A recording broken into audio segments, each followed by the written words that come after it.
In the early 1960s, 6% of Americans were diagnosed with some form of chronic disease. Only 6% of Americans were diagnosed with chronic disease in the early 1960s. By 2006, incredibly, there was 54% of all Americans had been diagnosed with some form of chronic disease. 54%. This was in 2006. That's been a trend. Chronic disease, all-cause mortality has been a trend. It's heading in the wrong direction. It's been happening for many years, as we can see. Now, I've said this and I want to say it again. This is an election year, and you're going to hear a lot about healthcare. And a lot of folks are talking about wanting to increase access for people to have healthcare, or to increase money or dollars so that people can afford healthcare. But healthcare is not the solution to the chronic disease epidemic that we're facing in this country. Healthcare is actually not addressing the root causes. They're just not. They can't even pinpoint as to why the United States of America is one of the sickest countries in the world. It's not hard to find out why, but our healthcare industry and by and large our leaders are not addressing or refuse to address the root causes. As a matter of fact, we can make a case that they're actually allowing some of these things to happen, if not causing them altogether, but that's a completely different conversation. I do have some good news today that I want to share with you, and that is this, that even though it's an election year, we do have a candidate. And this is not a political endorsement, but I'm refreshed and really just glad that we have a major political candidate running for president of the United States that is actually beginning to address really what's a health emergency, which is, I think we can all agree, no matter what side of the aisle, we can all agree that we are facing a public health emergency in this country and have been for a long time. But there is a major political candidate running for presidency that is actually making this a major campaign issue, and it's very refreshing. And his name is Robert F. Kennedy, RFK Jr. His father was the Attorney General of the United States under former President Kennedy, and he ran for president, was assassinated. Both his father and his uncle was assassinated in the late 60s, or the early 60s, and then late 60s. And he's running for president. He's bringing attention, needed, in my opinion, a very needed attention to this public health crisis. I'd like you to hear from him. My uncle was president in 1960. Go back and look at his speeches and his thoughts back then. About a subject which I believe to be most important, and that is the subject of physical fitness.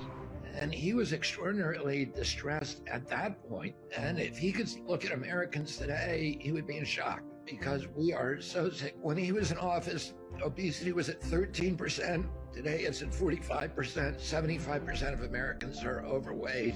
When he was in office, 6% of Americans had chronic disease. By 2006, it was at 54%. Now, this is one of the key reasons that I ran for president, to end this chronic disease epidemic and to restore Americans to good health. This should be a matter of concern to us all. A country is as strong, really, as its citizens. And I think that mental and physical health go hand in hand.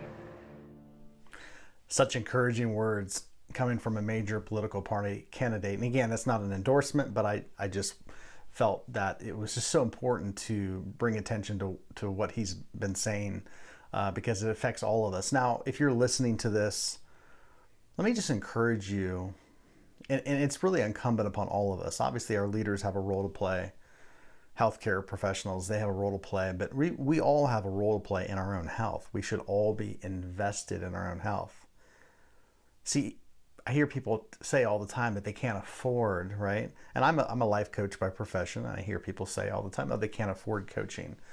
And I will just say this, forget about coaching for a moment. You can't afford to not invest in yourself. Coaching is an investment in yourself, but so is just any time you decide to take action on your well-being, your inner well-being, your physical well-being, your educational well-being, whatever it might be. Whenever you pull the trigger and take action on your own well-being, That's an investment into yourself. And when you invest in yourself, you never go wrong. See, people who are poor or impoverished in mindset first, poverty is a mindset first. People who are impoverished in their mindset, they can't afford to invest in themselves. Doesn't mean they don't spend money. No, it's actually more costly to not invest in yourself. If you have chronic disease, it's really expensive. If you have emotional or mental disturbance or not ease, it costs you in so many ways. If your relationships are breaking down, it costs you in so many ways. If you're not able to show up for life because of trauma, because of pain, because of unmitigated things from your past that you haven't actually worked through, it's costing you. It's all costly. But if you invest in yourself, the return will far outweigh the cost. The most successful people, the most joyful people, the people who are living life well, are all investors. They invest in their own well-being.